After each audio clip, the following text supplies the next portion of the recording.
굿모닝 YTN 3부 이어갑니다. 전국 곳곳에서 밤새 산불 진화 작업이 이어졌지만 불길이 잡히지 않고 있습니다. 1,100여 명에 달하는 인원이 대피한 것으로 집계됐습니다. 취재기자 연결합니다. 최기성 기자.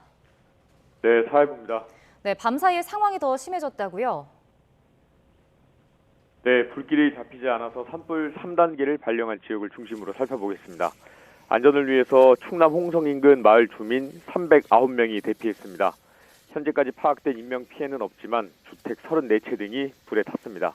강한 바람에 산불이 다시 확산하면서 오늘도 학교 3곳이 휴교합니다. 충남 금산, 대전 서구는 오전 5시 기준 진화율이 67%입니다.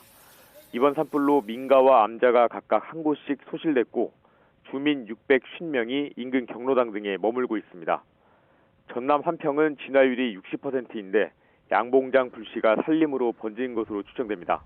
공장 4동과 축사 2곳, 비닐하우스 2곳이 전소됐습니다. 주민 43명은 경로당 등 3곳에 대피한 상황입니다.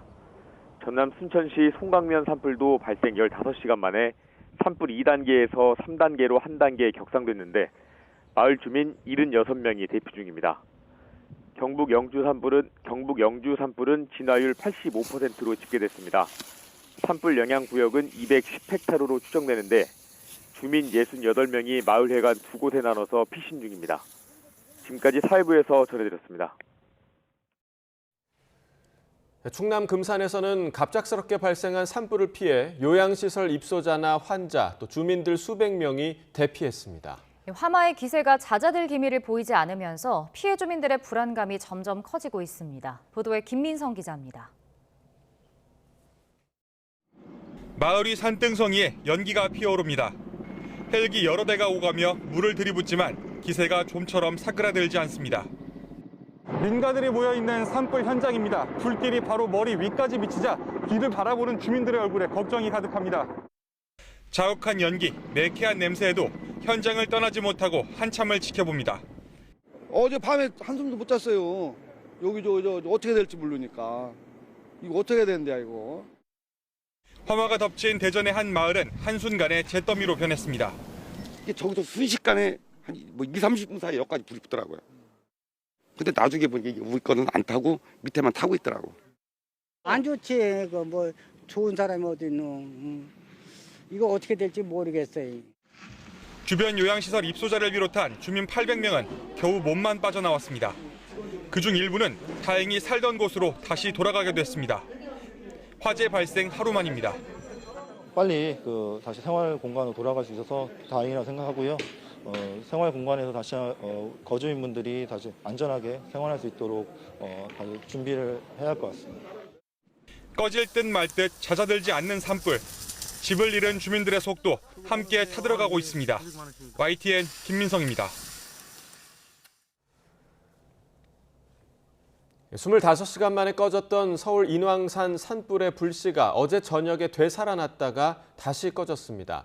어제 저녁 6시 반쯤 서울 서대문구 홍제동 개미마을 근처 인왕산 6부에서 7부 능선에서 재발화로 추정되는 불이 났습니다. 소방당국은 차량 26대와 인력 145명을 투입해 불길을 잡고 잔불 정리 작업을 마쳤습니다. 다만 비가 오기 전까지 불씨가 또다시 살아날 가능성이 남아있는 만큼 소방당국은 장비를 철수하지 않고 만약의 사태에 대비하고 있습니다. 네, 이처럼 고온 건조한 날씨 속 산불이 잇따르고 있는데요. 오늘 밤부터 전국에 단비가 내리며 건조함이 점차 해소되겠습니다. 하지만 제주도와 남해안을 중심으로 강한 비바람이 예상돼 주의가 필요합니다. 자세한 날씨 알아보겠습니다. 홍나실 캐스터. 네, 기상센터입니다. 네, 지금은 구름만 다소 지나고 있는데 언제부터 비가 시작되나요? 네, 오늘은 그 어느 때보다 간절했던 비 소식이 있는데요. 점차 하늘빛이 흐려지면서 낮부터 제주도에 비가 시작되겠고 서울 등 서쪽 지역은 퇴근길 무렵에 밤사이에는 전국에 건조함을 달래줄 비가 있습니다. 모레까지 비가 길게 이어지면서 서울 등 내륙에는 10에서 60mm 정도의 비가 예상됩니다. 하지만 제주도 많은 곳에는 200mm 이상, 남해안에도 120mm 이상의 큰 비가 내리겠고요. 이들 지역은 내일부터 시간당 20에서 20에서 30mm 안팎의 집중 호우도 쏟아지겠습니다. 또한 해안가와 제주도에는 초속 20m 이상의 돌풍도 동반되겠습니다. 시설물 피해가 발생하지 않도록 대비 잘 해주시기 바랍니다. 비가 내리기 전까지는 고온 현상이 계속됩니다. 오늘 서울 낮 기온 22도까지 올라서 예년 기온을 7도가량 웃돌겠는데요. 내륙 곳곳으로는 건조특보도 계속되겠습니다. 추가 화재가 발생하지 않도록 주의해 주시기 바랍니다. 현재 기온 살펴보면 서울은 15.5도, 대전은 11.4도 등 어제보다 3에서 7도가량 높게 출발하고 있고요. 낮 기온은 서울 22도, 광주와 부산은 21도로 어제보다는 조금 낮겠지만 예년 기온은 3에서 7도가량 웃돌겠습니다. 하지만 비가 내리며 계절이 점차 제자리를 되찾겠고요. 주 후반에는 서울 기온이 3도까지 떨어지는 등 기온 변화가 무척 심하겠습니다. 날씨였습니다.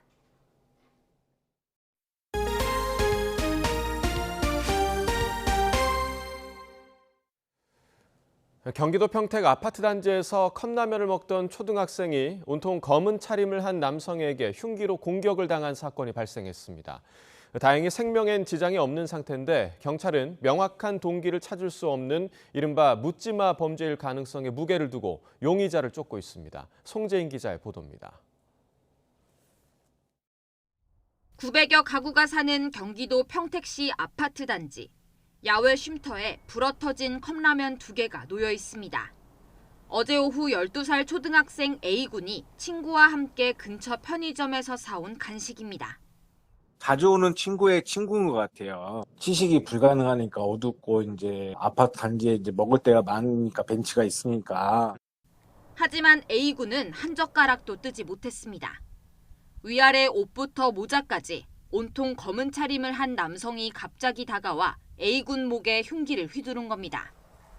애들끼리 싸우려고 커피가 났나 하고 있었는데 이제 학원 끝나고는 오는 길에 전화를 받고는 하니까 여기서 칼부림이 났다고. 순식간에 아수라장이 된 아파트 일대. A군과 친구들이 침착하게 바로 앞 학원 선생님에게 도움을 요청해 다행히 생명에는 지장이 없었습니다.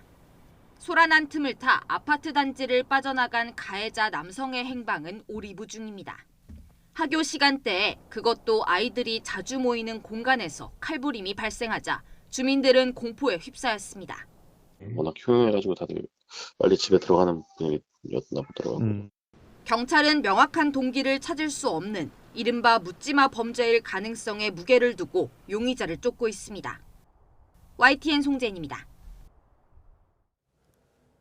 경찰차 5대에 포위된 음주운전자가 무모하게 대치극을 벌이고 달아나려다가 창문을 깨고 제압에 나선 경찰에 붙잡혔습니다.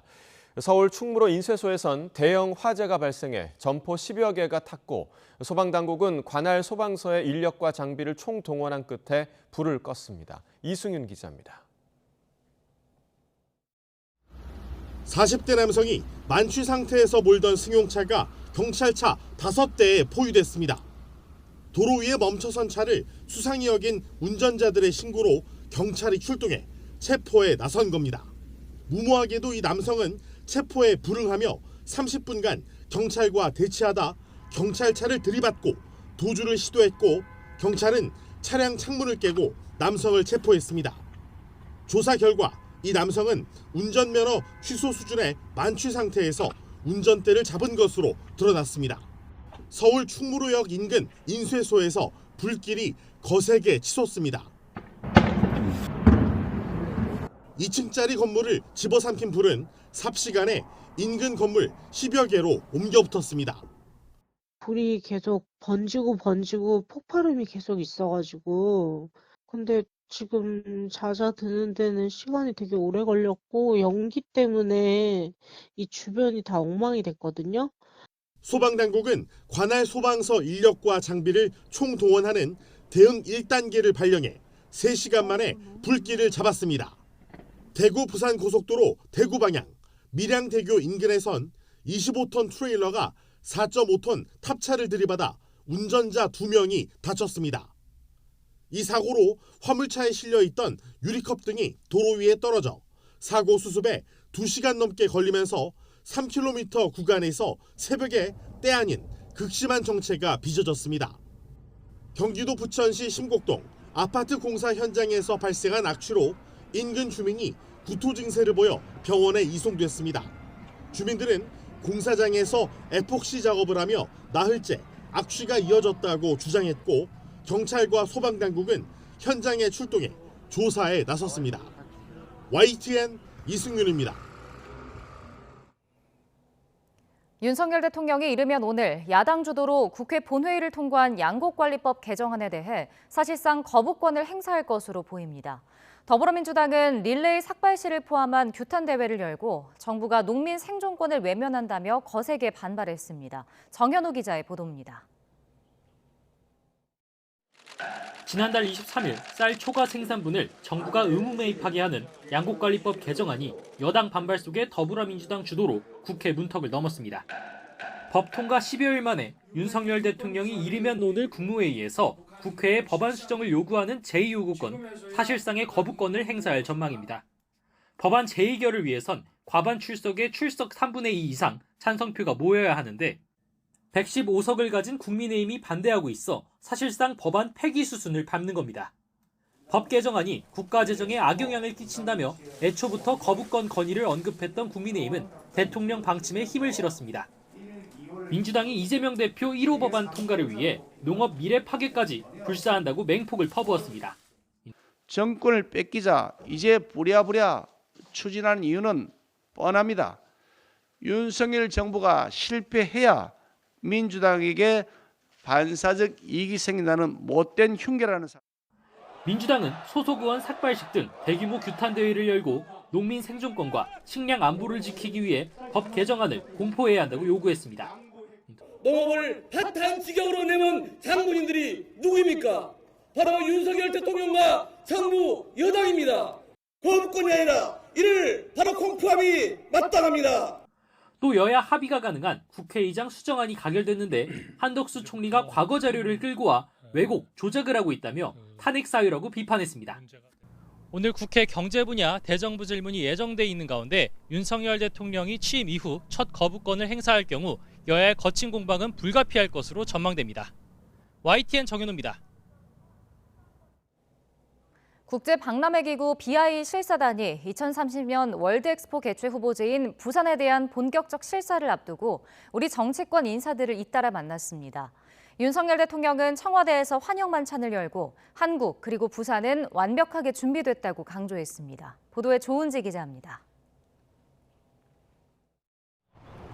국회의사당 에메랄드빛 돔 아래 부산엑스포 지지 현수막이 큼지막하게 내걸렸습니다. 국제박람회기구 BIE 실사단에 방문해 김재표 국회의장이 손수 마중 나왔습니다.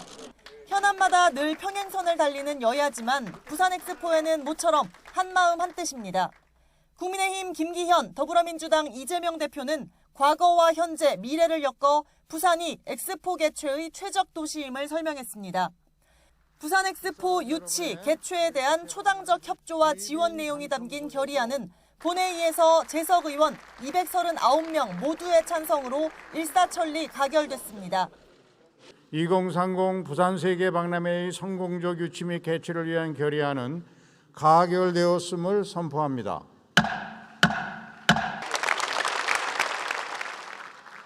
실사단도 본회의장에서 이 장면을 지켜봤습니다. 충분한 역할을 하겠다던 윤석열 대통령은 모든 정부기관은 실사단의 방한 일정 지원에 만전을 기하라고 거듭 지시했습니다. 윤 대통령은 청와대상 춘재로 실사단을 초대해 비공개 만찬을 함께하며 부산엑스포를 향한 정부의 적극적인 유치 의지를 드러냈습니다. 부산 엑스포의 개최 역량과 함께 차별화된 경쟁력을 직접 확인하실 수 있을 것이라고 생각합니다. 마지막으로 드릴 말씀은 부산 is ready. 감사합니다. Thank you very much. 한덕수 국무총리는 국회 사랑제에서 실사단을 만나 팀 코리아 국가 차원의 노력을 설명했고 박진 외교부 장관도 부산의 경쟁력을 알리는 데 앞장섰습니다. 유치위원장을 맡고 있는 SK그룹 최태원 회장은 실사단과 오찬 행사를 진행하며 우리의 유치 열기를 알리는 데 안간힘을 썼습니다. 삼성과 LG 등 기업들은 부산 곳곳에 유치를 염원하는 현수막을 내걸거나 실사단 동선 주변에 맞춤형 광고를 내보내는 등 총력 지원에 나섰습니다.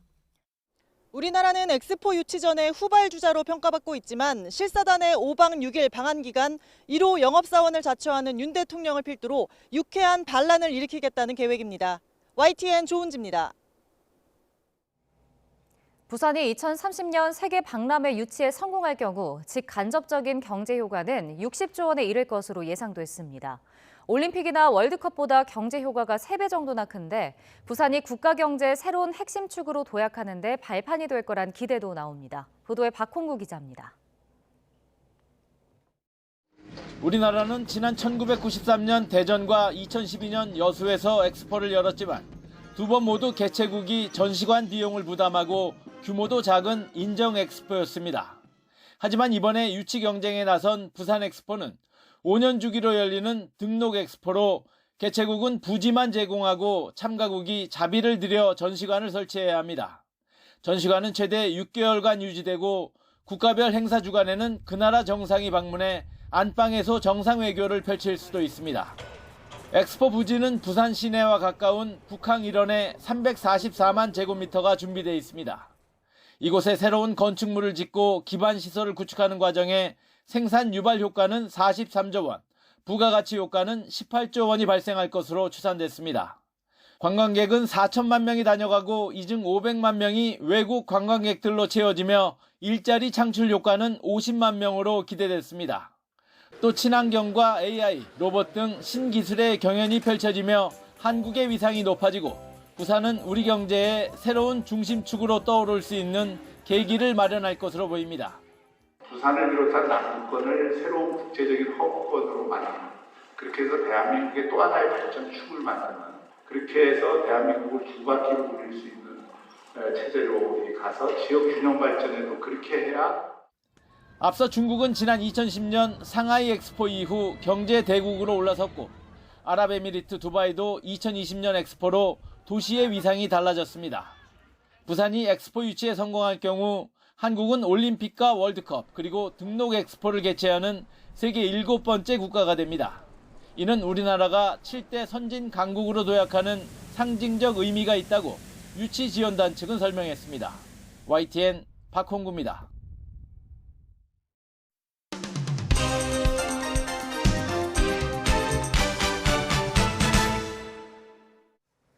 네, 4월 4일 화요일입니다. 오늘 아침 신문은 어떤 소식 다뤘는지 짚어보겠습니다. 이현웅 아나운서가 정리해왔습니다. 어서 오십시오. 안녕하십니까. 네, 자, 첫 번째 기사부터 보겠습니다. 주말 동안 계속해서 산불 소식이 있었고 저희도 오늘도 계속해서 진화 작업 소식을 좀 전했는데 신문에서는 좀 어떻게 전하고 있나요? 네, 먼저 경향신문은 회복에 초점을 맞춰서 기사를 썼습니다.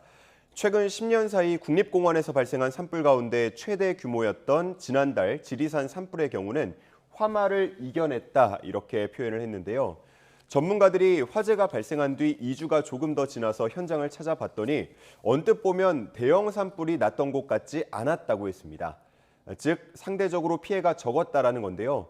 전문가들은 그 이유로 빼곡한 화렵수림을 지목했습니다. 네, 이 소나무 같은 침엽수가 많은 곳이 산불 피해가 크다 이렇게 들은 적이 있는데 어떤 차이가 좀 있는 건가요? 네, 화렵수는 다량의 물을 품고 있어서 물기둥과 다름없다고 합니다. 즉 불이 쉽게 옮겨붙지 않는 거고요. 반면 건조한 곳에서도 잘 자라는 소나무는 줄기나 가지 등이 불에 잘 타버립니다. 그동안 화렵수림이 산불에 대한 저항력이 강하다는 주장이 있어 왔는데 전문가들은 이번 사례가 그걸 증명했다고 보고 있습니다. 한편 작년 3월 큰 피해를 남긴 소나무 숲 위주인 울진 삼척 지역의 산불의 경우 1년이 지난 지금도 검게 탄 나무가 그대로 남아있다고 하는데요. 피해 복구가 진행 중이지만 면적이 워낙 커서 더디게 진행될 수밖에 없습니다. 일각에서는 이참에 소나무 위주의 숲이 아닌 복합림으로 바꿔야 한다는 주장도 나오고 있습니다.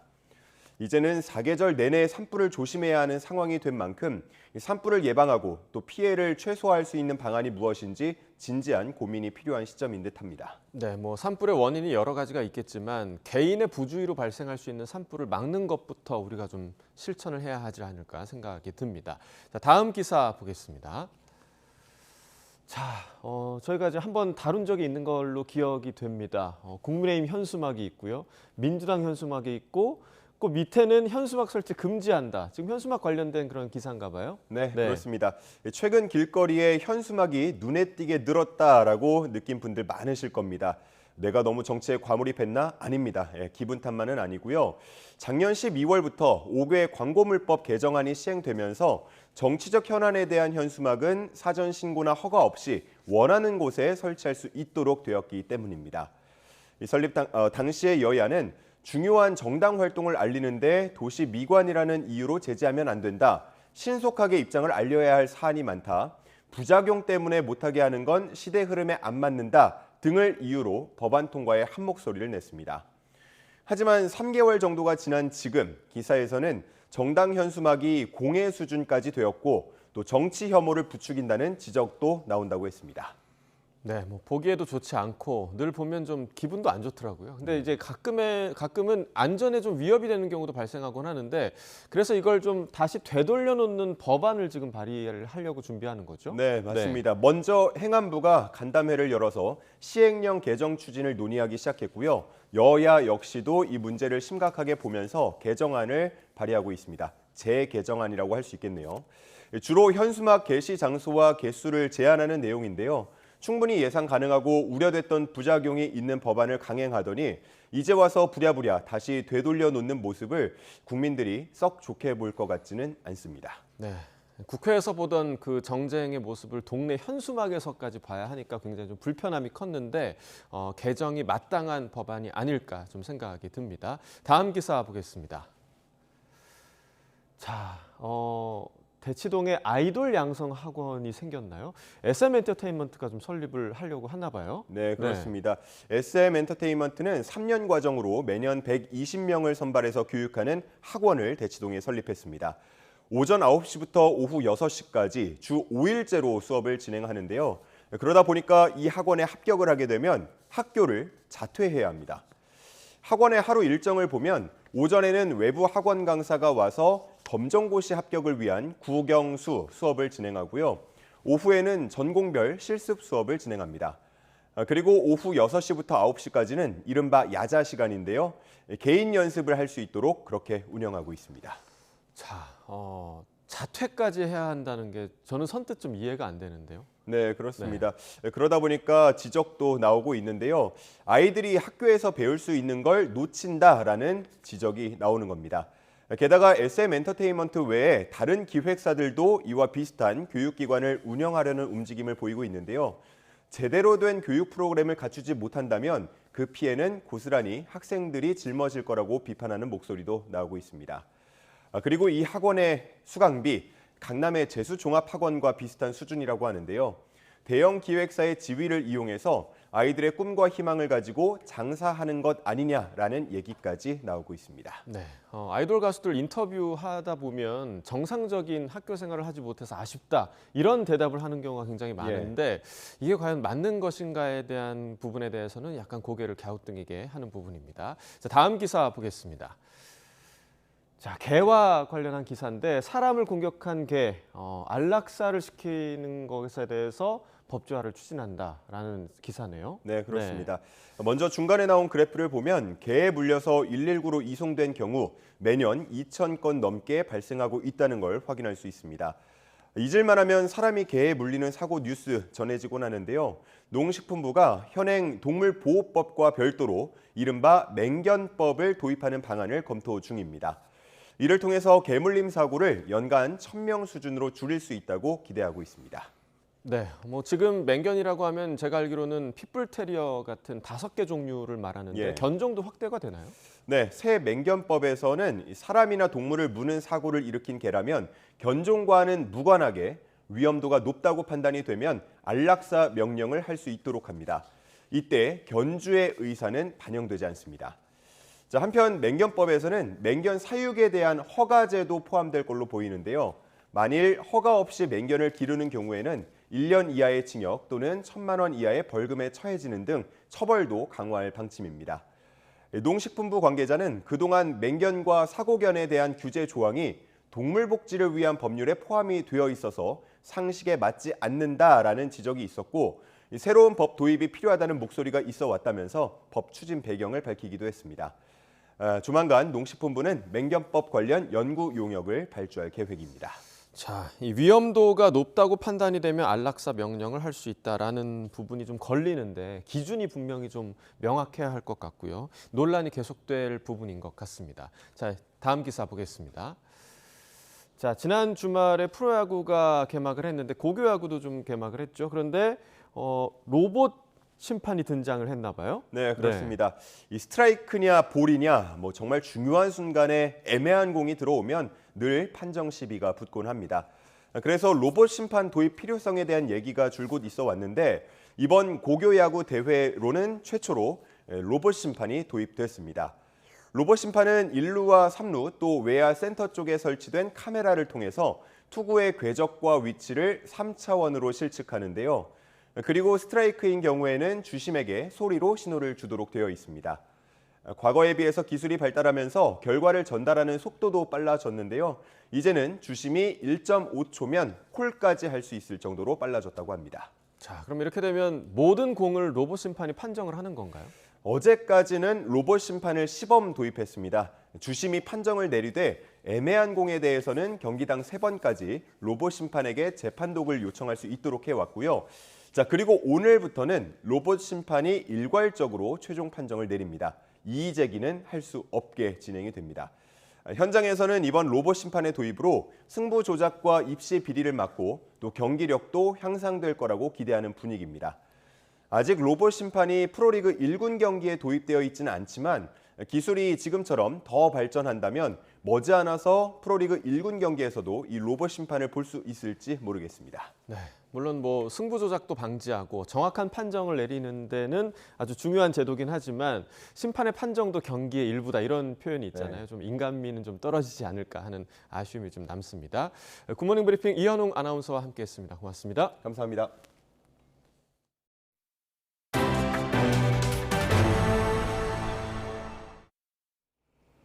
강남에서 발생한 납치 살해 사건에 가담한 공범 한 명이 추가로 입건됐습니다. 서울 수서경찰서는 20대 A씨를 살인 예비 혐의로 추가 입건해 조사하고 있다고 밝혔습니다. 경찰 조사에서 A씨는 이미 검거된 피의자 황모 씨로부터 지난 1월 피해자에게 코인을 뺏은 뒤 승용차 한 대를 사주겠다는 제의를 받고 피해자를 미행하는 등 범행에 가담했다고 진술했습니다. 이번 강남 납치 사건에서 납치 차량 번호가 전국 경찰 검색 시스템에 등록된 건 처음 신고가 접수된 지 4시간 뒤였습니다.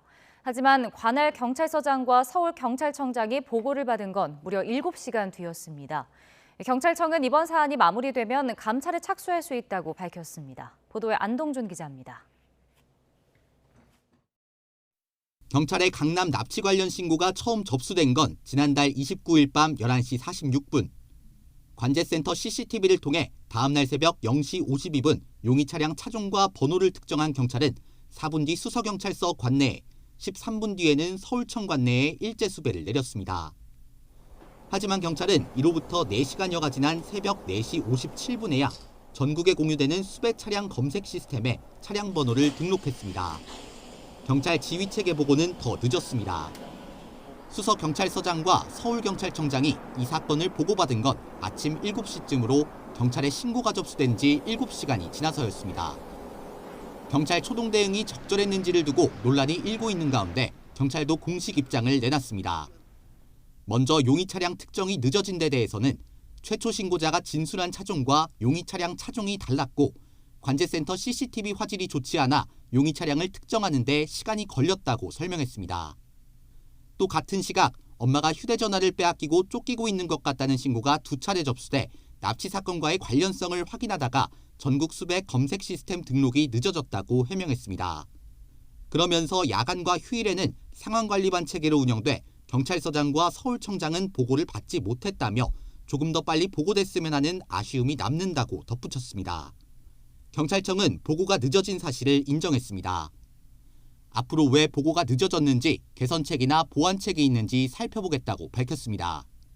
사안이 마무리되면 보고 지연에 대한 감찰에 착수할 수 있다는 가능성도 시사했습니다. YTN 안동준입니다.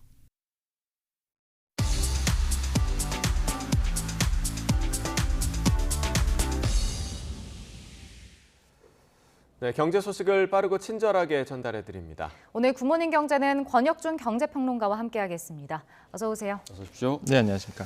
자, 어제 그 오펙 플러스가 기습적으로 감산 계획을 발표를 하면서 밤사이 국제 유가가 1년 만에 가장 큰 폭으로 뛰었습니다. 6% 이상 뛰었네요. 네. 앞으로도 좀 파장이 클 것 같아요. 네, 그렇죠. 네. 좀 기습적으로 좀 올렸다라는 지금 표현이 좀 맞을 것 같은데 일단 오펙이 있습니다. 이제 석유에 대한 산유국들의 이제 협의체인데 여기에 이제는 이 오펙에 포함되지 않는 나라들까지 다 합쳐서 오펙 플러스. 예. 대표적인 게 뭐 러시아라고 볼 수 있겠죠. 이런 오펙 플러스들이 있는데 24개 국가거든요. 그 여기에 본다 그러면 막강한 영향을 끼치죠. 왜냐하면 전체 산유량의 90%를 여기서 차지합니다. 그러니까 여기서 협의체가 항상 이제 감산이라든지 증산에 대한 얘기가 나오는데 이번에는 이제는 기습적으로 이제 감산 얘기를 했습니다. 당연히 이제는 유가를 끌어올릴 수밖에 없는 상황으로 보시면 되겠고 그러면서 이제 유가가 오르기 시작하는데 사실 오펙 플러스에서 이제 밝혔던 게 하루에 한 116만 배럴을 이제 감산하겠다라고 밝혔는데요. 이미 러시아가 하루당 한 50만 배럴 감산하겠다 밝혔기 때문에 실제적으로 본다 그러면 한 160만 배럴 정도 감산입니다.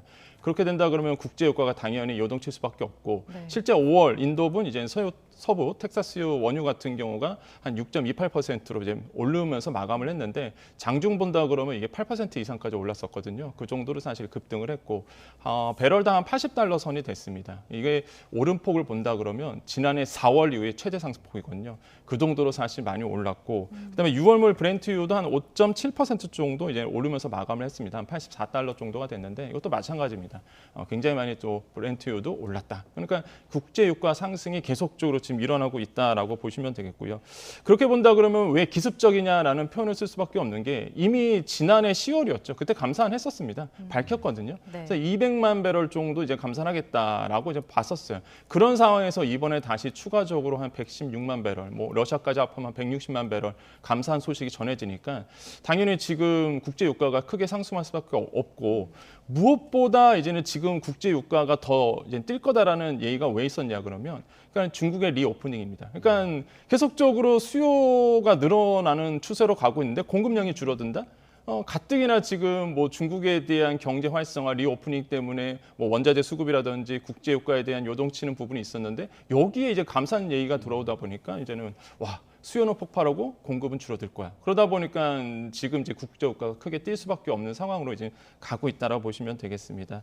그래서 국제유가 상승이 그러면 어떤 영향을 미칠 것이냐라고 봤을 때 지금 세계 각국 중앙은행들이라든지 금융당국은 이거 계산하고 있을 겁니다. 지금 어떻게 과연 이제 금리 결정을 해야 될지. 연준에서도 아마 복잡한 셈이 나올 것 같고 특히 제가 봤을 때 미국에 그러니까 저는 이런 표현을 좀 씁니다. 미국이 좀 뒤통수 나지 않았나. 왜냐하면은 바이든 대통령이 사우디까지 가서 계획도 또 없던 사우디에 가서 이게 빈산만 왕세자랑 주먹 이상까지 했단 말이에요. 그래서 되게 친근감을 표현하면서 국제유가 올리지 말아라. 이게 감산 얘기하지 말아라. 뭐 이런 얘기까지 했었는데 여기에 이제 지난해 10월에 이어서 이번까지 추가 감산 얘기가 나오니까 사우디아라비아가 오펙 기구의 수장이거든요. 사실 가장 큰 힘이 셉니다. 여기서 갑자기 또 추가 감산까지 나오니까 바이든 대통령 입장에서는 정치적으로도 이때는 조금 수세에 몰릴 수밖에 없고 이런 상황에서 이제는 미국에서도 이제 목소리가 나왔죠. 그래서 백악관에서는 현 시점에서의 감산 결정은 절대 바람직하지 않다 이런 표현을 썼습니다. 그 정도로 사실 예민하게 지금 미국에서는 좀 반응하고 있다라고 생각을 해봅니다. 네. 만약에 이렇게 유가가 상승하게 되면 좀 전 세계적인 인플레이션이 다시 이렇게 자극받는 것 아닌가요? 그럼요. 당연히 이제는 국제 유가가 상승한다. 그러면 당연히 이제 인플레이션에 대한 압박, 물가에 대한 압박이 일어날 수밖에 없습니다. 뭐 대표적으로 우리나라도 마찬가지잖아요. 그래서 뭐 국제 유가가 이제 오르면서 사실 우리나라의 이제 물가 상승에 압력을 계속적으로 줬었다라고 볼 수가 있겠는데 한은은 이런 얘기를 합니다. 현재 유가가 이제 $80 선이라고 가정을 하고 여기서 10% 만약에 오른다? 그럼 소비자 물가 상승률을 봤을 때 0.2%포인트 정도 상승할 여력을 가지고 있다. 이렇게 보거든요. 그러니까 우리나라의 물가에도 영향을 줄 수밖에 없고요. 특히 이제는 국제 유가가 오른다. 그럼 우리나라 입장에서 본다 그러면은 자연스럽게 이제는 경상수지 적자라는 폭이 더 늘어날 수밖에 없습니다. 가뜩이나 지금 적자 폭이 커지고 있고 미역수지도 안 좋아지고 있는 상황에서 뭐 적자 폭이 늘어나고 그럼 원달러 환율 당연히 오르게 됩니다. 환율 오르게 된다고 그러면 수입 물가 높아지고요. 수입 물가 당연히 높아지면 자연스럽게 우리나라의 물가 상승에 대한 압박이 올 것이고 하늘에서도 또 고민스러워지겠죠. 그래서 이런 부분에 대해서 우리나라의 뭐 경제적 영향도 클 것으로 보고 있고 한쪽에서는 이런 얘기를 합니다. 뭐 우리나라는 이제 지난해 10월 국제유가가 올랐을 때는 우리나라 겨울이었습니다. 뭐 그러다 보니까 이제 에너지의 변동폭이 크게 우리나라에 영향을 줄 수밖에 없는데 우리 이제 여름이잖아요. 그러다 보니까 덜 영향을 줄 수 있다라고 보지만은 제가 봤을 때는 꼭 그렇지만은 않다. 왜 그러냐면 우리나라의 한전이라든지 가스공사 같은 경우는 적자폭, 특히 미수금이 굉장히 큽니다. 그래서 이런 상황에서 지금 우리나라가 공공요금을 올릴지 말지 요번에 이제는 잠깐 미뤘잖아요, 판단을. 그 정도로 지금 굉장히 애매한 부분에 있다가 여기 국제유가가 더 오르게 된다 그러면 압박이 심하죠, 사실. 아마 주요 정책 당국자, 지금 금융당국도 어떻게 해야 될지 아마 되게 고민스러울 것 같다. 이런 상황에서 국제유가가 오른 상황이거든요. 그래서 영향은 저는 충분히 미칠 수 있다라고 좀 생각을 해보겠습니다. 그러면은 당연히 아까 말씀드린 것처럼 당연히 이제 물가 상승이 한다 그러면 우리나라 입장에서도 금리 결정을 어떻게 해야 될지 고민스럽고요. 대표적인 게 뭐 우리나라뿐만 아니라 연준에서도 똑같은 고민을 분명히 할 거예요. 이거 한 0.25%포인트 정도 베이비스텝 한번 밟아 나간 다음에 그쪽으로 이제 고금리 상태로 좀 동결할 것으로 지금 보고는 있는데 그렇게 된다 그러면 연준 입장에서는 국제유가가 오르다 보니까 그럼 물가 상승에 대한 압박이 높아지잖아요. 그러면 금리에 대해서 다시 한번 좀 고민이, 그러니까 긴축이 더 길어질 수 있다는 시그널이 지금 나오고 있거든요. 이런 점에서 연준의 고민이 더 높아질 수밖에 없고 아마 시장 참여자들도 기습적으로 발표했던 부분이다 보니까 아마 이거에 대한 영향에 대해서 어떻게 미칠지는 아마 분석에 계속 들어갈 것이다라고 보고 있습니다. 그래서 지금 선물 시장이라든지 아니면은 지금의 예상은 연준에서 이제 베이비 스텝 한번 밟아 나갈 것으로 5월에 보고 있거든요.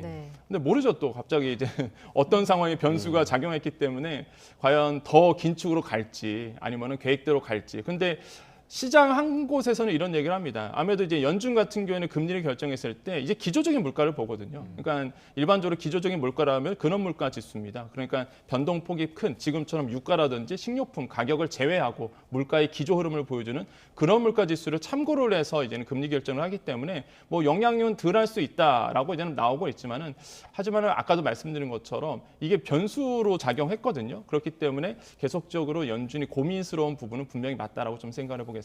네, 이렇게 모두가 민감할 수 있는 발표에 밤사이 해외 증시는 좀 어떻게 반응했나요? 일단 뭐 뉴욕 증시 같은 경우는 제조업 지수 때문에 사실 좀 더 이제 혼조세를 좀 기록했다고 보시면 되겠는데 제조업 지표가 좀 부진했습니다. 그러다 보니까 이제 혼조세를 기록했고요.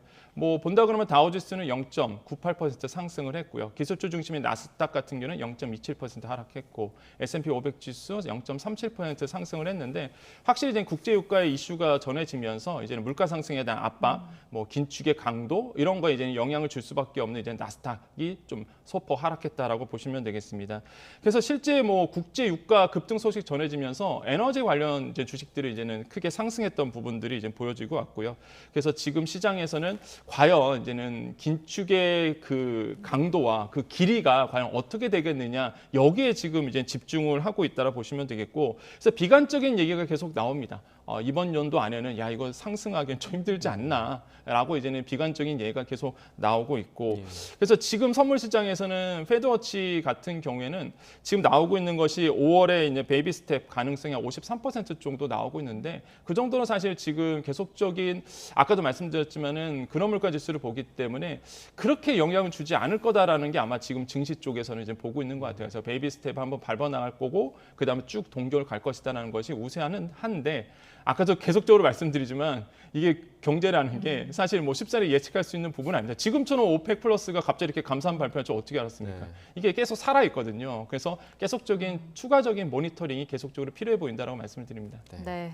자, 이번엔 국내 소식도 좀 살펴보겠습니다. 코로나 거치면서 자영업자 대출 규모가 1,000조 원을 돌파했더라고요. 근데 여기서 절반 이상이 다중 채무자라고 하는데 좀 위기감이 커지는 것 아닌가요? 그렇죠. 제가 너무 우려스러운 부분들이 사실 뭐 자영업자 대출이라고 보시면 되겠는데 많은 분들이 우리나라의 뇌관 이러면은 이제는 PF 대출 좀 많이 합니다. 물론 맞죠. 지금 뭐 PF 대출도 뇌관으로 볼 수 있겠지만 저는 또 하나의 뇌관으로 본다 그러면 자영업자에 대한 대출. 그 증가폭이 굉장히 크게 늘고 있다. 이미 아시겠지만 자영업자 대출 규모가 1,000조 원을 돌파했습니다. 이미 지난해 3분기에 1,000조 원을 돌파했고요. 그 양이 더 늘어나서 4분기에도 1,000조 원이 돌파를 했던 부분인데 코로나19 이후에 굉장히 어려움을 겪었습니다. 그래서 이런 것들이 누적이 돼가고 있고 자영업자 대출 현황을 본다 그러면 사업자 대출이 한 671조 원 되고요. 가계대출이 한 348조. 이게 합쳐져서 일제는 1,000조가 넘어가는 건데 보시면 아시겠지만 사업자 대출이 가계대출보다 2배 정도 많습니다. 그 정도로 자영업자 분들이 계속적인 사업자 대출의 압박을 좀 받고 있고 무엇보다 사업자 대출이 저희 크다는 얘기는 이 시장에서는 잘 몰라요. 그러니까 많은 분들이 모르시는데 폐업을 제대로 할 수가 없습니다.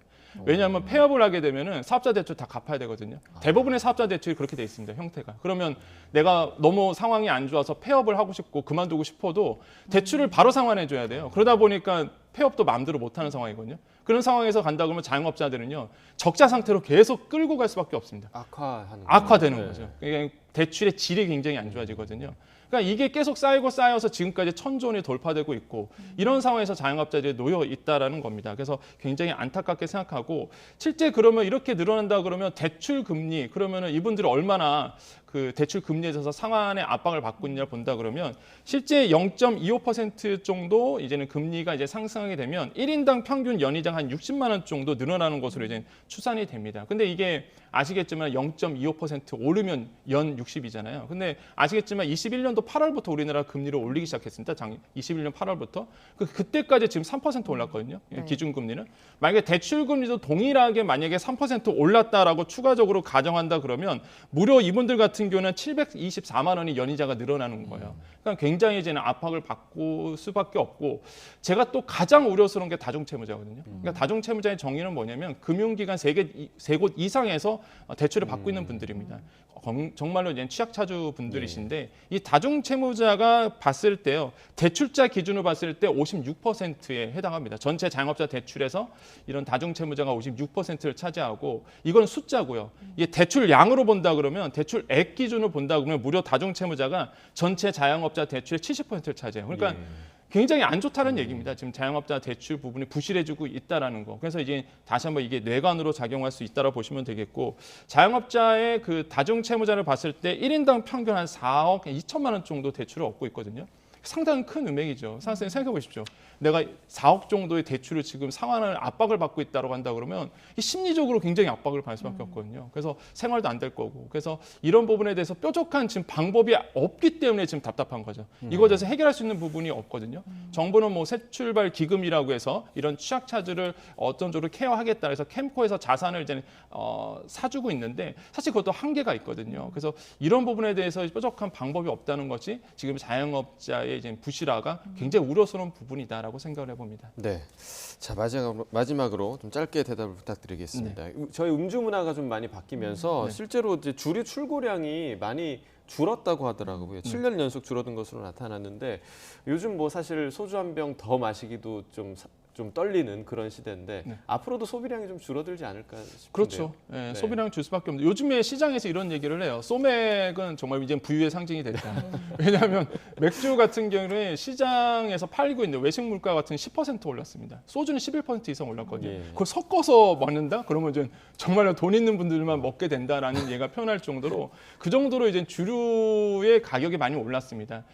근데 이제 출고량은 조금 이제 줄고 있죠. 그런 이유가 이제는 아시겠지만 코로나19 때문에 사실 이제는 주류에 대한 소비량도 줄었고요. 무엇보다 뭐 문화 자체가 이제 덜 먹는 문화로 바뀌다 보니까 출고량은 줄게 되는데 아이러니하게도 금액은 더 높아집니다. 전체적인 파이는. 왜 그러냐면 그만큼 이제는 출고액이 좀 늘어났기 때문에 비싸졌다라고 이제 볼 수가 있겠고 이런 점에서 실제적으로 이제는 우리나라의 물가를 좀 끌어올리는 역할도 지금 하고 있는 부분에 대해서 굉장히 뭐 맥주, 소맥 좋아하시고 주류 좋아하시는 분들에게는 뭐 안 좋은 상황으로 지금 가고 있다. 근데 이게 떨어질 기미가 보이지 않고 있고 출고 가격은 계속적으로 높아지고 있는 상황. 인건비 높아지죠, 물가 높아지죠. 그래서 이런 상황으로 가고 있다라고 좀 생각을 해봅니다. 네, 소맥 즐기던 분들에게 참 안타까운 소식이네요.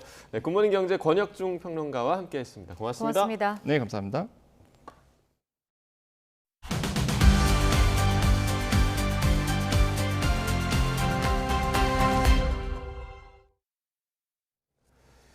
순천만 국제정원 박람회가 열리고 있는 국가정원에는 여러 가지 테마 정원들이 마련됐는데요. 유럽과 아시아 각국의 정원을 10년 만에 새롭게 단장하고 손님들을 맞이하고 있습니다. 보도에 오선열 기자입니다. 형형색색 아름다운 튤립이 정원을 물들였습니다.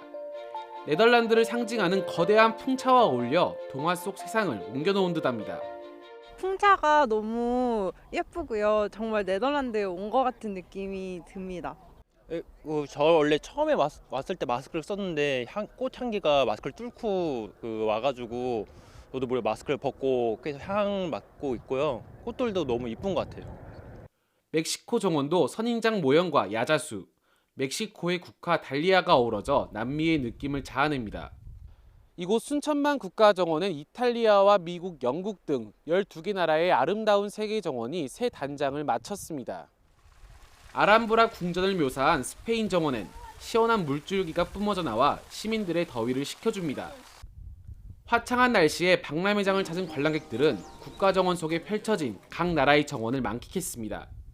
독일 정원, 거기는 좀 약간 심플하게 좀 해놓은 듯한데 다나오면서도 이뻤어요. 아유, 우리 집 앞마당에 이런 모습이 있었다면 얼마나 좋을까. 이런 데 살고 싶다. 그런 생각 많이 들었어요. 장미터널이 추가된 영국 정원은 영국 황실의 요청으로 이름도 찰스 3세 국왕정원으로 바뀌었습니다. 그리고 영국 정원은 이번에 즉위를 할 영국의 찰스 3세가 직접 자기의 이름을 붙여서 찰스 3세 정원이라고 명명해달라고 이렇게 한 정원입니다. 세계 정원들 때 이번에 거의 많이 정리를 했습니다. 이 밖에도 독일과 미국 등 각 나라의 정원 역사와 특징을 녹인 세계 정원들이 관람객들의 발길을 기다리고 있습니다. YTN 오선열입니다. 네, 몇 해 전 인기리에 방영된 드라마 미스터 션샤인의 주인공은 실존 인물인 독립운동가 황기환 지사를 본떠 만들어졌습니다. 최근 황 지사의 구체적인 생애를 뒷받침할 자료가 새로 발굴됐는데요. 영상 보면서 설명해 드리겠습니다.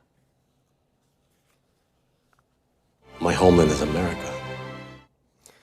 드라마 미스터 션샤인에서 배우 이병헌 씨가 연기한 주인공 유진 초이. 미군으로 복무하며 시민권을 취득한 뒤 고국으로 돌아와 항일운동을 펼치는 인물로 그려집니다. 이 주인공의 실존 인물은 독립운동가 황기환 지사지만 그동안 구체적인 출생 연도와 활동 이력 등은 베일에 쌓여 있었습니다. 그런데 최근 국가보훈처가 황 선생의 독립운동 행적을 보여주는 미국 정부의 공식 문서와 외신 인터뷰 등 미공개 자료 11점을 발굴했습니다.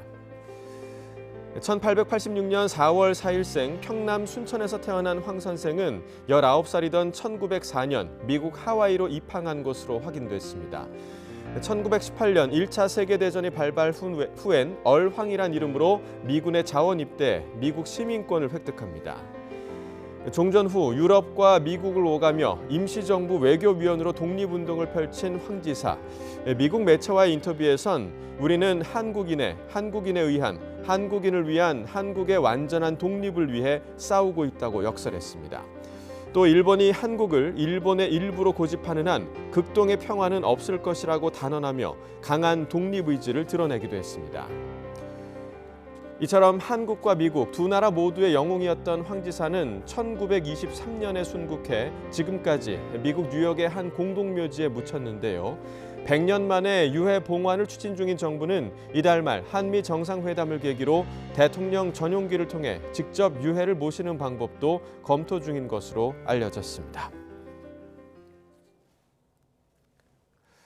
농어촌 지역의 소규모 학교는 학생들의 학습권 보장과 지역 공동체의 구심점 역할을 한다는 점에서도 필요합니다. 하지만 통폐합이나 아예 문을 닫는 학교도 적지 않은데 이 폐교를 막기 위해 지자체가 나서서 학교에 특별한 지원을 하는 곳이 있습니다. 김학무 기자의 보도입니다. 전교생이 30명에 불과한 농촌 지역의 한 초등학교. 교실을 나온 학생들이 꽃 사이로 산책하며 맑은 공기를 마십니다. 솔방울과 낙엽 등을 모아 조형물을 만들어보는 시간도 즐겁기만 합니다. 학교 측이 학생 수를 늘리려고 마련한 아토피 치료 프로그램입니다. 하지만 의료 전문 지식이 부족한 데다 학교 주변 시설도 부족해 학생 수 증가로 이어지지는 못합니다. 아토피가 심한 아이들이 이사 온다 하더라도 살만한 집이 없는 거죠. 심리적인 상담도 저희 학교에서 감당하기엔 조금 어려운 부분이 있어서 부근의 이 학교 역시 전교생 50명, 1학년 전체 학생이 3명으로 아주 작습니다. 주변에 공장과 주택이 있긴 하지만 도시 학교로 떠나는 경우가 많아 학생 수 감소가 가장 큰 고민거리입니다. 이런 소규모 학교를 살리기 위해 시가 나섰습니다. 우선 지역의 종합병원과 손잡고 장평초등학교에 전문의의 교육과 자문은 물론 신속한 진료도 지원하기로 했습니다.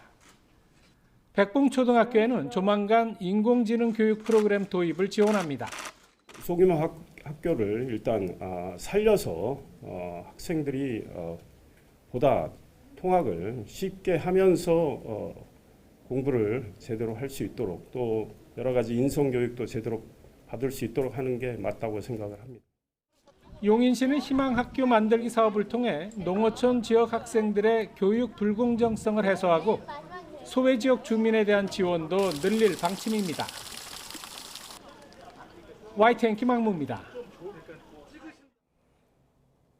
인공장기나 조직을 만드는 3D 프린팅 기술의 핵심은 바이오 잉크는 개발 자체는 활발하지만 아직 상용화는 먼 상황입니다. 그런데 국내 연구진이 온도 조절만으로도 안정적인 지지체를 만들 수 있는 바이오 잉크를 개발해 상용화 가능성을 크게 앞당겼습니다. 양희영 기자가 취재했습니다. 인공 조직을 만들 수 있는 3D 바이오 프린팅 기술. 이 기술의 핵심은 바이오 잉크인데 아직 연구실 수준에서만 개발이 이루어졌을 뿐 임상 단계에 들어서지 못했습니다. 화학적 과교제와 자외선으로 인해 체내 독성 위험이 크고 외부 배양 세포를 이식해야 해 부작용 가능성도 있기 때문입니다. 그런데 국내 연구진이 온도 조절만으로도 안정적인 구조를 유지해 조직 재생을 돕고 일정 시간이 지나면 체내에서 생분해되는 바이오 잉크를 처음으로 개발했습니다. 다양한 모양으로 쉽게 프린팅할 수 있는 것은 물론 자외선을 쪼이지 않아도 단단한 지지체를 만들 수 있습니다. 개발한 바이오 잉크는 상온 이하에서는 묽은 액상 형태이지만 체온에서는 수초 만에 단단한 겔로 변합니다. 연구진은 머리뼈가 손상된 쥐에게 개발한 바이오 잉크로 만든 지지체를 이식한 결과 8주 만에 뼈가 정상 조직 수준으로 재생됐으며 지지체는 체내에서 서서히 생분해된 것을 확인했습니다. 42일까지 바이오 잉크가 서서히 생분해된 것을 볼 수 있었고요. 그리고 8주차, 4주차에 봤을 때 뼈가 서서히 재생되는 것을 확인할 수 있었습니다. 기존 바이오 잉크는 줄기세포나 재생에 필요한 세포를 따로 넣어야 해 면역 부작용 가능성이 있었습니다. 그런데 이번에 개발한 바이오 잉크는 세포가 아닌 조직 재생을 돕는 성장인자가 들어있어 조직 재생 효과를 극대화하고 누구에게든 바로 적용이 가능합니다. 줄기세포를 넣지 않고 그런 성장인자만으로도 자기 몸에 있는 줄기세포들을 이제 그 바이오 잉크 내로 끌어들여서 그거를 다시 또 원하는 조직으로 분화시킬 수 있는 그런 능력을 가지고 있는 바이오 잉크거든요. 연구진은 개발한 바이오 잉크를 국내 바이오 벤처 기업에 기술 이전해 임상 시험을 준비 중이며 빠르면 3년 안에 상용화될 수 있을 것으로 기대했습니다. 또 뼈 조직 재생뿐 아니라 피부나 장기 재생에도 바이오 잉크를 활용할 수 있도록 후속 연구도 이어간다는 계획입니다. YTN 사이언스 양우영입니다. 정부가 우리나라 의료기기 수출을 2027년까지 2배로 늘려 세계 5위의 의료기기 강국으로 도약한다는 청사진을 내놓았습니다. 보건복지부가 발표한 의료기기 글로벌 수출 강국 도약을 위한 제1차 의료기기 산업 육성 지원 종합계획에서 지난 2021년 86억 달러 규모였던 의료기기 수출을 2027년 160억 달러로 늘린다는 목표를 제시했습니다. 네, 고온건조한 날씨에 산불이 잇따라 발생한 가운데 오늘 밤부터 전국에 건조함을 해소해줄 단비가 내리겠습니다. 하지만 제주도와 남해안을 중심으로는 강한 비바람이 예상돼 주의가 필요합니다. 자세한 날씨 알아보겠습니다. 신미림 캐스터. 네, 상암동 야외 스튜디오에 나와 있습니다. 네, 오늘 낮 동안에는 고온건조한 날씨가 이어진다고요? 네, 단비가 내리기 전까지는 긴장의 끈을 절대 놓아서는 안 되겠습니다. 오늘도 낮 동안 고온 현상이 이어지면서 대기의 건조함이 계속되겠는데요. 오늘 서울의 한낮 기온은 22도로 어제보다는 낮겠지만 여전히 예년 기온을 7도가량이나 크게 웃돌겠습니다. 현재 내륙 곳곳에 내려져 있는 건조특보는 낮 동안에도 계속될 것으로 보이니까요. 이 추가적인 산불이 발생하지 않도록 불씨 관리 철저히 해주셔야겠습니다. 오후부터는 하늘이 점차 흐려지겠습니다. 낮에 제주도에서 비가 시작돼 퇴근길 무렵에는 서쪽 지방에, 밤 사이에는 전국에 단비가 내리겠는데요. 모레까지 서울 등 내륙 지역에는 10에서 60mm의 비가 예상되지만 제주도 많은 곳에는 200mm 이상, 남해안에도 120mm가 넘는 큰 비가 내리겠습니다. 또 이들 지역에는 내일부터 시간당 20에서 30mm 안팎의 집중호우가 쏟아지는 곳이 있겠습니다. 비가 내리기 전까지는 고온 건조한 날씨가 계속되겠습니다. 건조특보는 비가 내리면서 점차 해제가 될 전망입니다. 오늘 낮 기온은 서울이 22도, 광주와 부산 21도로 어제보다는 낮겠지만 예년보다는 3도에서 7도가량이 높겠습니다. 비가 내리며 계절의 시계는 점차 제자리를 되찾겠고요. 주 후반에는 서울 기온이 3도까지 떨어지는 등 기온 변화가 무척 심하겠습니다. 또 비가 내리는 동안 해안가를 중심으로는 초속 20m가 넘는 강한 바람이 불 것으로 보이니까요. 시설물 피해와 안전사고에 각별히 주의하셔야겠습니다. 지금까지 YTN 신미림입니다. 네, 이상으로 화요일 굿모닝 YTN 마칩니다. 잠시 후 뉴스라이더가 방송됩니다. 시청해주신 여러분 고맙습니다.